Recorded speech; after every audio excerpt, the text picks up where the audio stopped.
Hartlike goeiemôre en baie welkom by ons Woensdagoordenkings.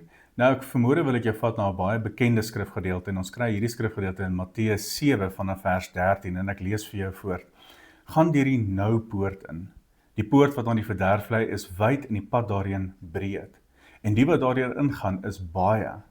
Maar die poort wat na die lewe lei is nou en die pad daarheen smal en die wat dit kry is min. Laat dit vir 'n oomblik gou insink by jou. Hierdie skrifgedeelte sê eintlik vir my en vir jou, Jesus sê eintlik vir my en vir jou, daar's baie mense wat dink hulle is reg, wat dink hulle is op die regte pad, maar in werklikheid is dit ver van die waarheid af. In werklikheid is hulle ver van die Here af en op die verkeerde pad. Mag ek jou vanmôre vra, baie eerlik, op watter pad is jy? Het jy al stilgestaan in jou lewe en net jouself die vraag gevra, maar is ek ooit nog op die regte pad?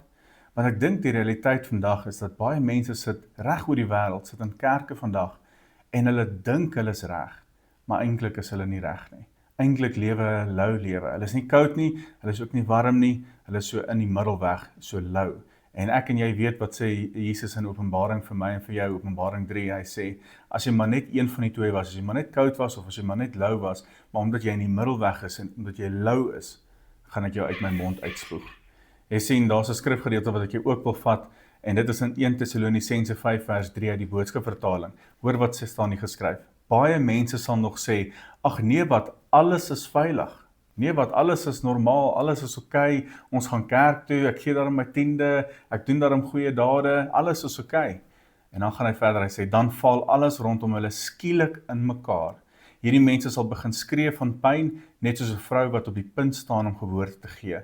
Maar dit sal niks help nie. Niemand sal op daardie dag wegkom nie. Ek praat natuurlik van die oordeelsdag.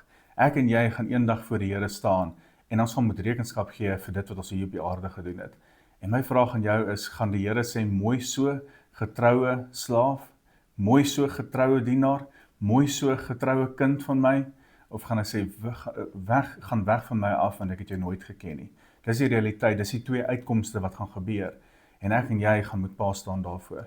So my vraag aan jou vanmôre is jy op die regte pad? Is jy op die smal pad? Is jy besig met die dinge van die Here? Of het jy afgedwaal? En dis nooit te laat nie. Die Here nooi jou en my terug op die pad. So mag jy bemoedig wees, mag jy gemotiveerd wees om vandag daai besluit te maak, daai keuse te maak om te sê, Here, ek klim op die smal pad. Ek maak seker ek is op die pad wat na die lewe toe lei en niks anders nie.